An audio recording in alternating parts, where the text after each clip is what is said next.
Sintoniza la emisora cultural Universidad de Antioquia. La semana pasada recordábamos en la voz de dos reporteros experimentadísimos la toma del Palacio de Justicia el 6 de noviembre de 1985. Hoy queremos poner de relieve ese acontecimiento por medio de uno de los magistrados que estuvo allí las 27 horas viviendo ese infierno y a pesar de salir vivo, como registraron las cámaras de televisión, apareció luego muerto dentro del palacio con un tiro de gracia en la cabeza. Esta es una historia que, como las historias trágicas de quienes trabajaban en la cafetería y fueron desaparecidos, a la historia de quienes sufrieron torturas, sigue sin esclarecer. La historia del magistrado Carlos Horacio Urán.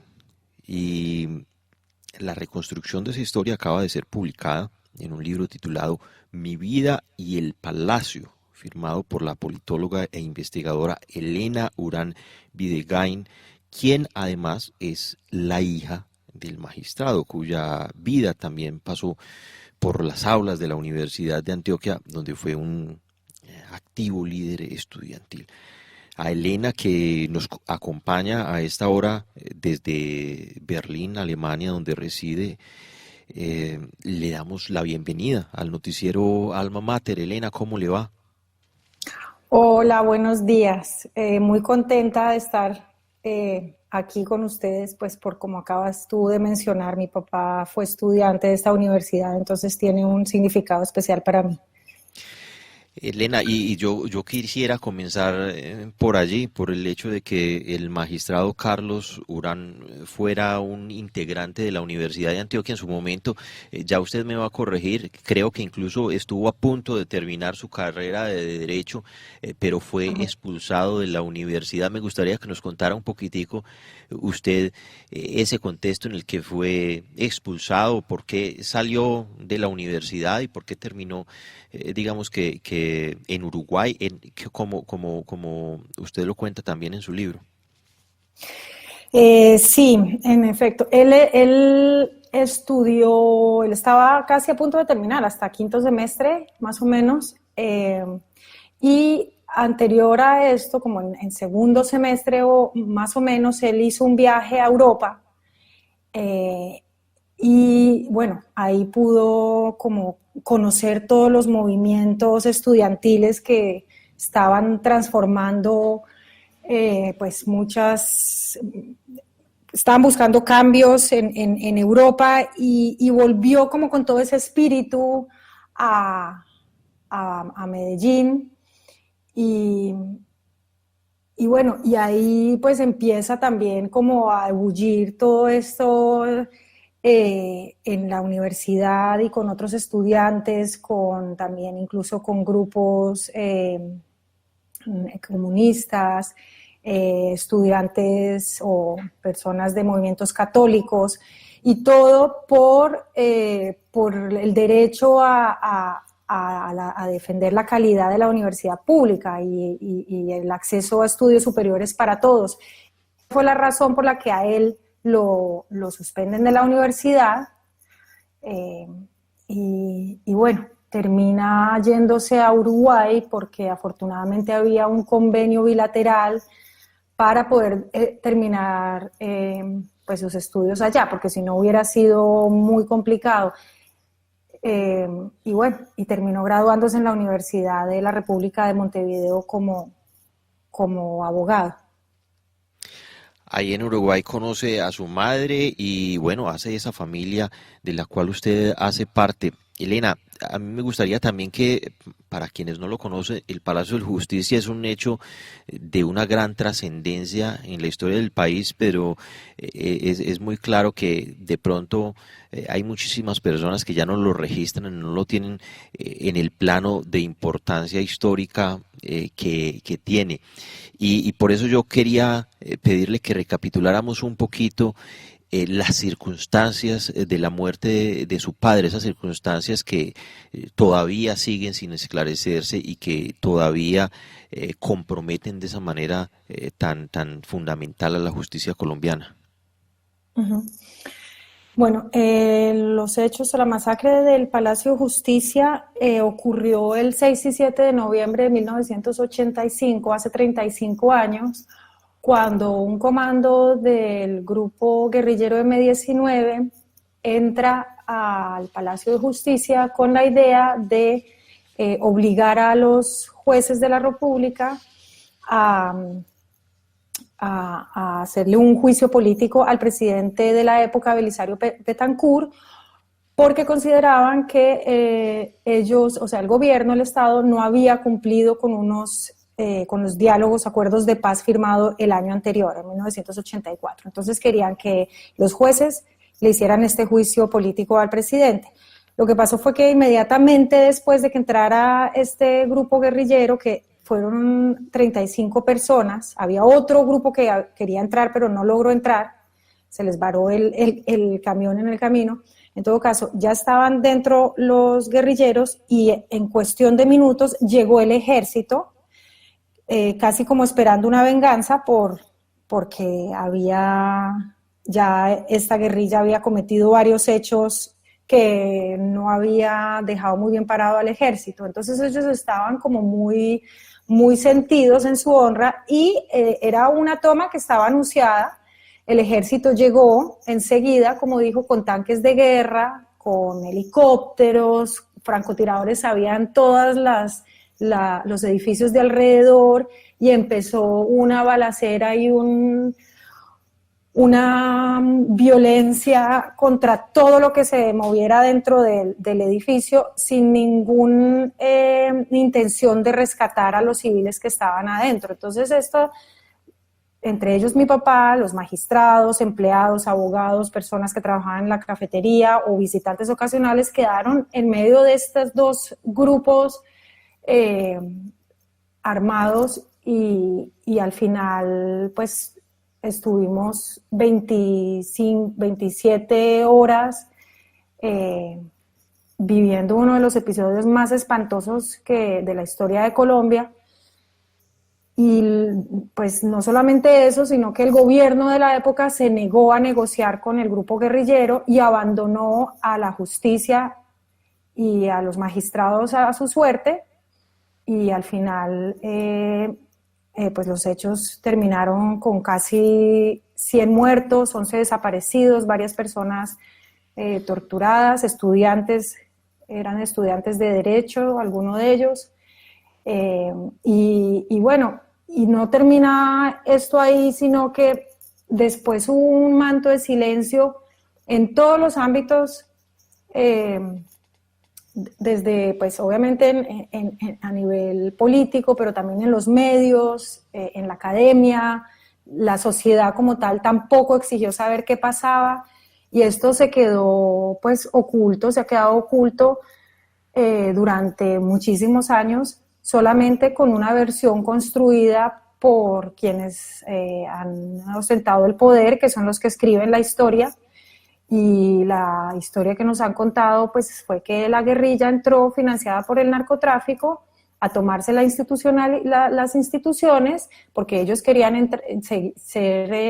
estar en la presidencia, y que en cambio el ejército defendió a las instituciones, eso incluso sacrificando la vida de quienes conforman la rama judicial. Entonces es muy terrible, porque desde entonces, desde ese momento, el mensaje que se impartió a toda la sociedad fue: la justicia en este país no tiene ningún valor, y la vida humana pues tampoco.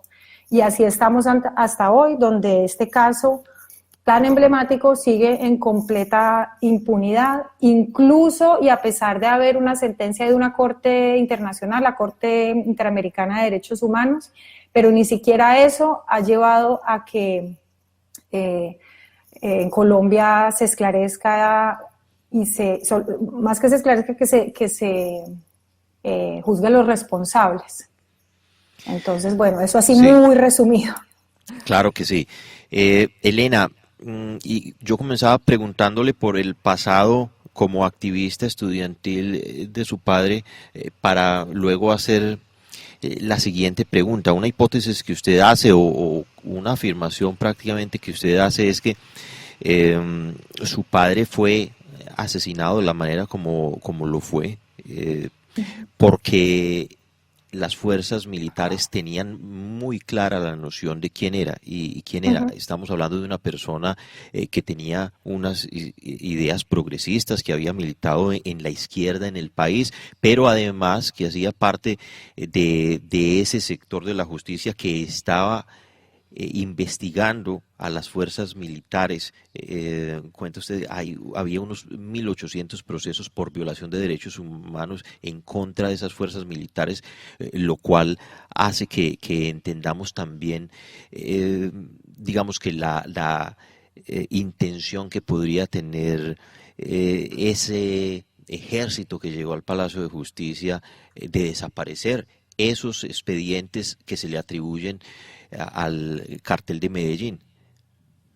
Sí, sí, bueno, como acabas de decir, mi papá sí era una persona que tenía una mirada pues muy crítica frente a las Fuerzas Armadas porque venían violando los derechos humanos desde tiempo atrás.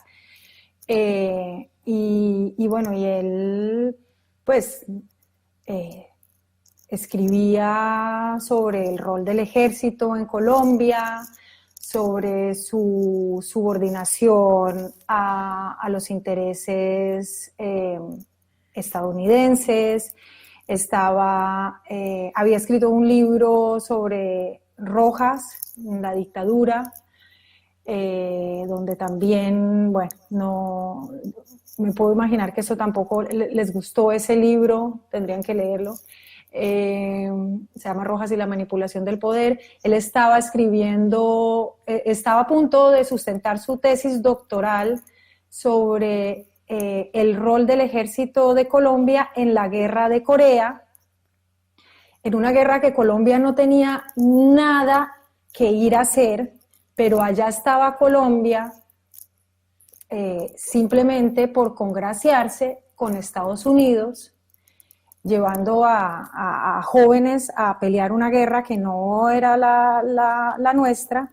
Y bueno, y él reflexionaba sobre todos estos temas y pues venía además de los movimientos de estudiantes católicos que sí, después pues fueron la teología de la liberación, o sea, de una postura, como lo dijimos, progresista, de izquierda, y además trabajaba en la sección tercera del Consejo de Estado, que bueno, para el que no sepa, pues es la que se encarga de investigar al Estado por las faltas que puedan tener. Entonces, pues a él ya sabían quién era él desde sus años de universidad, cuando convocó a estas marchas o huelga que comenté anteriormente, y después todos estos escritos. Él era profesor también de ciencia política, aunque pues abiertamente en contra también de una salida armada al conflicto. O sea, él nunca vio con buenos ojos a los grupos armados al margen de la ley, pero al mismo tiempo pues era muy firme en sus críticas contra el ejército. Y bueno, pues cuando él sale, bueno, es que no conté, entonces pasa esto del Palacio de Justicia, 27 horas de fuego, de ráfagas, de cañonazos contra el edificio. Finalmente él logra salir por sus propios medios, porque ahí nadie entró a rescatar a nadie, o sea, el ejército no entró a rescatar a las personas que estaban ahí adentro. Él sale al final ya, y podemos ver después en un video que consiguió Noticias 1, que lo reciben 2 soldados y sin embargo mi papá estuvo muchas horas y hasta el otro día desaparecido. No se sabía dónde estaba, no aparecía en las listas de las personas que decían ser rescatadas, no estaba en ningún hospital, ese día 7 de noviembre no aparecía tampoco en medicina legal. Y 22 años después, cuando una fiscal, como pocas en Colombia, lamentablemente, muy comprometida con la justicia, Ángela María Buitrago, cuando ella decide que va a investigar sobre el caso de las otras personas desaparecidas dentro del Palacio de Justicia, encuentra en una bóveda secreta en el Cantón Norte en Bogotá la billetera de mi papá. Entonces ahí queda claro que mi papá tuvo que haber pasado por inteligencia militar y que ellos sabían exactamente quién era mi papá, y sin embargo su cuerpo aparece al otro día, el día 8 de noviembre, o sea, él salió el 7, no supimos nada de él, al otro día, 8 de noviembre, encuentra una amiga de la familia su cuerpo como NN, desnudo y lavado, y junto a otros magistrados y los restos de algunos guerrilleros. Entonces, pues queda claro que ellos tuvieron todo el tiempo conocimiento quién era él, lo ejecutaron, lo metieron en el Palacio de Justicia de vuelta para hacer creer que había muerto dentro del edificio y por el cruce de balas, y después llevaron su cadáver a medicina legal como NN, listo para desaparecerlo en una fosa común, como hicieron con otras tantas personas de las cuales también supieron todo el tiempo quién eran, ya estaban identificados y sin embargo los tiraron en fosas comunes. Entonces, sí, ellos como aprovecharon pues que tenían ese malestar en particular con el M-19 por todos estos ataques que habían cometido ellos, y también con una corte que buscaba que los responsables se hicieran cargo de sus pues, violaciones de derechos humanos. Ese mismo día, de hecho, el 6 de noviembre, a las 10:30 de la mañana, el comandante del Ejército Nacional, el señor Zamudio Molina, fue al Consejo de Estado a atender una diligencia por una condena en caso de tortura a una médica, Olga López de Rentón. Ese mismo día, pocas horas, una hora antes. Y bueno, ellos estaban muy molestos con esa corte. Los magistrados no solo recibían amenazas del narcotráfico por los casos de extradición, sino también el Consejo de Estado recibía muchas amenazas pues, por sus investigaciones, y los tildaban de ser títeres del comunismo. Y bueno, pero el relato que se construyó y se le vendió al país fue los guerrilleros malos, asesinos, que yo no los quiero aquí justificar ni mucho menos, obviamente tienen responsabilidad, pero siempre se omitió el otro lado, el otro pedazo de la historia, que era que también el ejército tenía muchos intereses ahí en que esos magistrados salieran de sus puestos y todos esos archivos se perdieran, y se perdieron. Sí. Hay en el país una discusión acerca de la justicia constante, Elena, y sobre las responsabilidades, y ya usted misma lo decía, aquí no se trata de alivianarle las culpas al M-19, que las tiene enormes, puesto que en principio no tuvieron que haber cometido y llevado a cabo esa acción que fue la que tuvo estas consecuencias. Pero, y haciendo del abogado del diablo, hay muchísima gente en el país que lamenta una y otra vez que ninguno de los guerrilleros de ese grupo subversivo haya recibido ningún tipo de pena. Por el contrario, recibieron un indulto, y muchos de ellos hicieron y han hecho una vida pública en el país bastante prominente. Y digo eso porque, como parte de las investigaciones por el Palacio de Justicia, dos de los militares imputados, de los más relacionados, han recibido algún tipo de condena, y el último que la recibió, que fue el general Arias Cabrales, fue indultado también por la jurisdicción especial para la paz. Algunas personas aducen que eso por lo menos equilibra un poco las cargas de la justicia, pues no con las víctimas, pero sí con los victimarios. ¿Usted qué piensa? ¿Hay alguna especie de equidad en eso? A la gente se le olvida es que quienes entraron al Palacio de Justicia están todos muertos del lado de los guerrilleros. O sea, y si tienen les pesa que haya miembros de la guerrilla en puestos de poder y en el Congreso, pues muchos están con el Centro Democrático. Y otros, si hablamos de Gustavo Petro en concreto, pues él estaba en la cárcel en ese momento. O sea, los que se tomaron el Palacio de Justicia, todos están muertos. Mientras que del ejército no están muertos, a muchos los condecoraron después. Y no hay 2 condenados, solamente está Arias Cabrales. Es el único que hasta tercera instancia fue condenado por la justicia colombiana, con el mal sabor de que ahora precisamente la Jurisdicción Especial para la Paz le da libertad condicional a cambio de nada para las víctimas, a cambio de nada. Porque este señor dijo que se quería acoger, listo, lo acogieron y el señor queda con libertad condicional, sacrificándonos a nosotros básicamente, porque para nosotros no hay nada.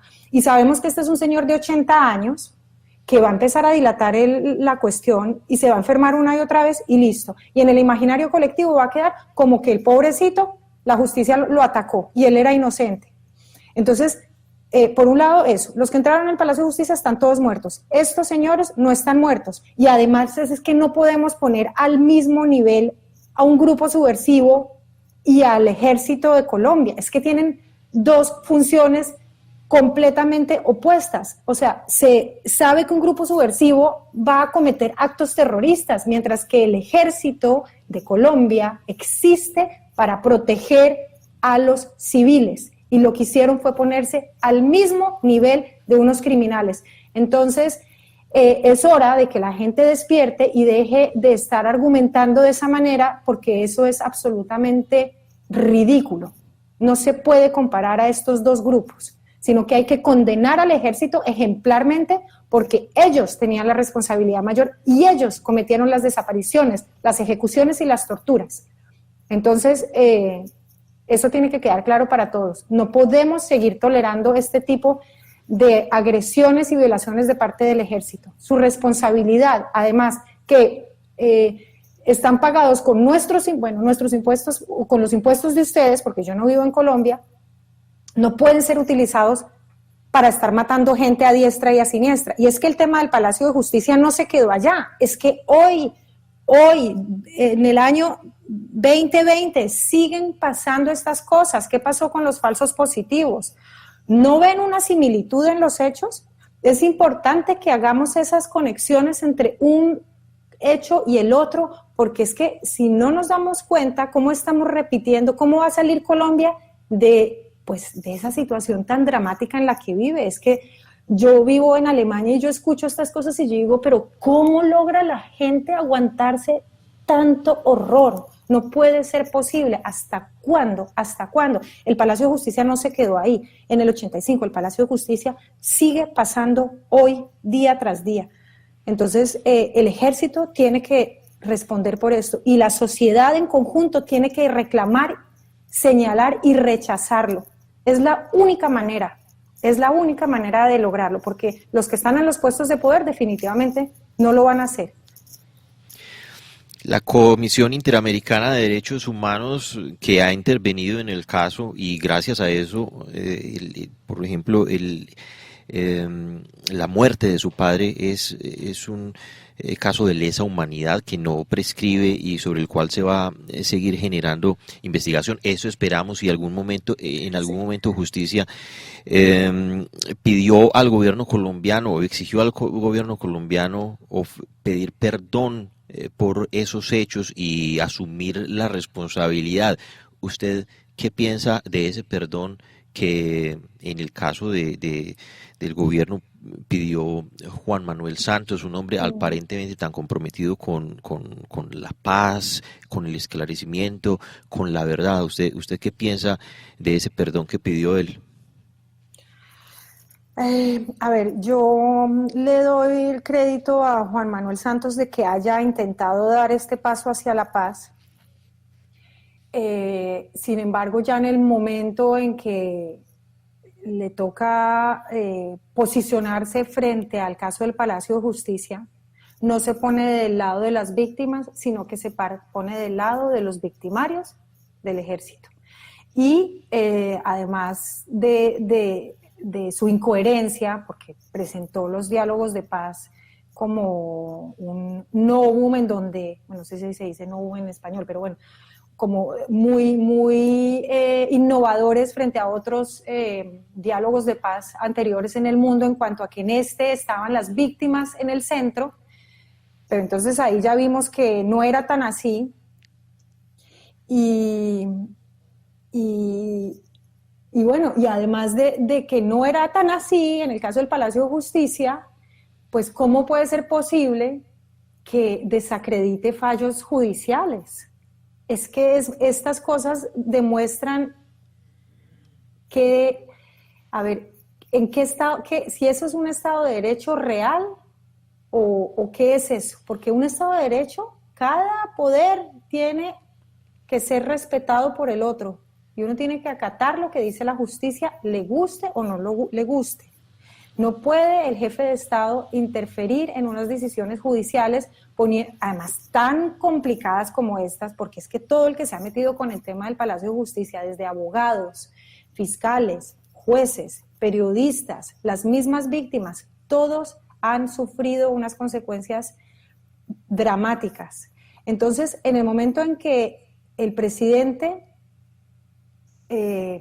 desacredita un fallo de estos contra un coronel o un general, pues es muy serio lo que está haciendo y bueno, y es ¿no? una agresión más contra las víctimas. En vez de fortalecer a la justicia y a la democracia, con esto lo que hace es debilitarlo. Bueno, y llevamos ya, creo yo, 5 periodos con presidentes desacreditando fallos de la justicia. Elena, usted cuenta en su libro y acaba de decir, todas las personas relacionadas con el Palacio de Justicia empezaron a sufrir todo tipo de presiones y de amenazas. Eso significó mucho para esas personas. Y en el caso suyo, que vivió estos hechos cuando tenía 10 años nada más, el acontecimiento generó el exilio inicialmente, pero no se pudo acomodar ni usted ni su familia en Estados Unidos y terminaron en España, usted terminó en Alemania. Es decir, han sido una serie de desplazamientos y de exilios consecutivos, y menciono eso para preguntarle, en todos esos desplazamientos usted ya llegó, ya conoce a la patria chica de su padre, ya se ha dado la pasadita por Antioquia. Eso es algo que me muero de las ganas de hacer. De hecho, me gustaría mucho ir a Angelópolis, donde él nació, y espero poder ir a la universidad también, a su universidad, la Universidad de Antioquia. Sí, es algo que en el momento en que yo pueda ir a Colombia, está dentro de mi lista, sí.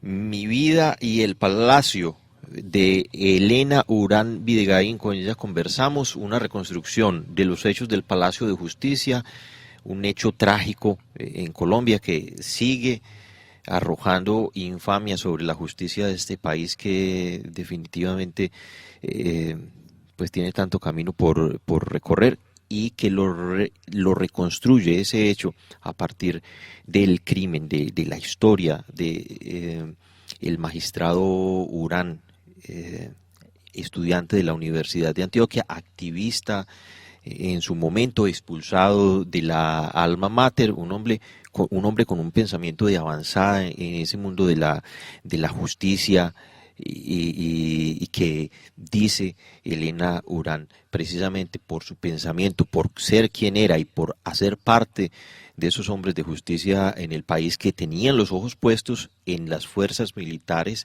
que venían cometiendo una serie de desafueros luego del Estatuto de Seguridad de Turbay Ayala, y pues nadie les decía nada y la corte estaba encima de ellos. A partir de eso, dice Elena Urán, se da la muerte, el ajusticiamiento de su padre en el Palacio de Justicia. Él salió vivo, eso está registrado por las cámaras. De hecho, pues Elena cuenta muy bien cómo se hizo en su momento ese descubrimiento, y eso lo trajo a primer plano nuevamente Daniel Coronel por allá en 2008, y pues bueno, esa historia está en este libro que es apasionante y que es bien interesante para conocer esas circunstancias de la historia de este país en los últimos años del siglo XX.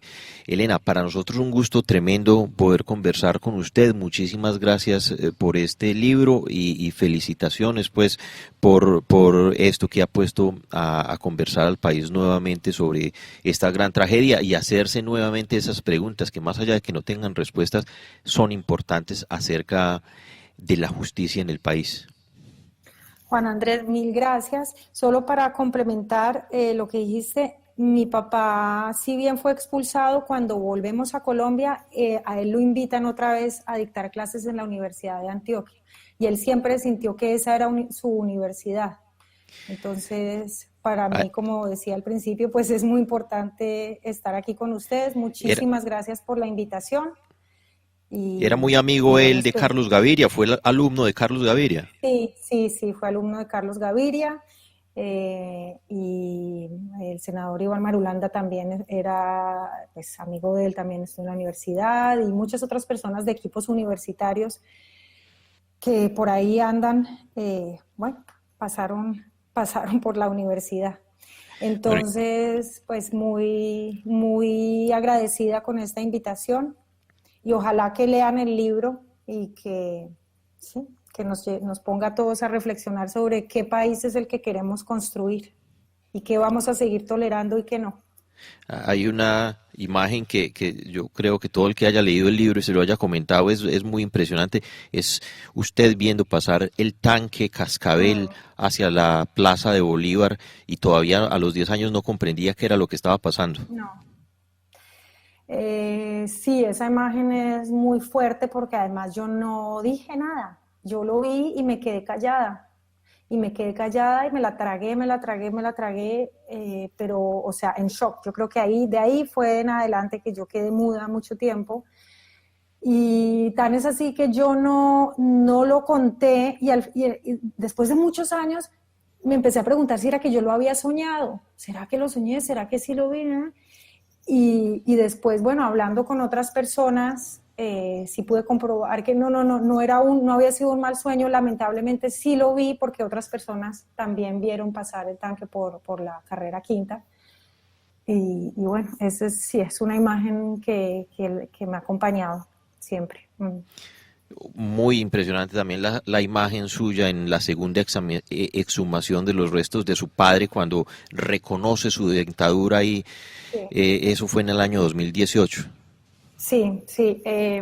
Pues a él lo exhumaron 2 veces, la primera en el 2010, cuando se abre el caso para verificar pues qué fue lo que pasó, porque lo ideal hubiera sido que se hubiera hecho un examen forense profundo en el 85, pero eso se hizo muy superficialmente.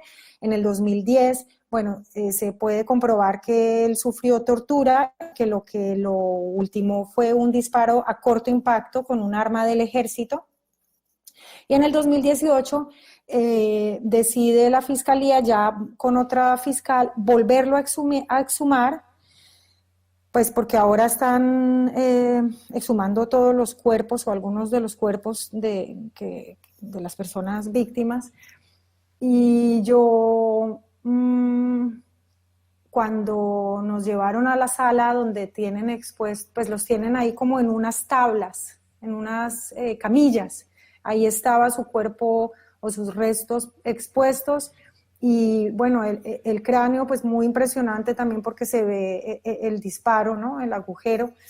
Pero yo entonces después como que dirigí mi mirada fue a los dientes porque eso era algo que yo también tenía muy presente porque era una persona que se reía muchísimo. Mi papá se vivía echando chistes, él cantaba mucho, él nos tomaba del pelo, siempre era muy divertido estar con él y pues tenía muy presente su sonrisa. Y yo cuando vi los restos, vi los dientes y vi su sonrisa. Y fue como, pues como sentir que él me decía, bueno, ya puedes ser feliz tú también. Entonces, pues sí, eso lo cuento Sí. en el libro. Él era un gran Videgain. Elena, de nuevo, muchísimas gracias por este tiempo, por su libro y éxitos. Mil gracias.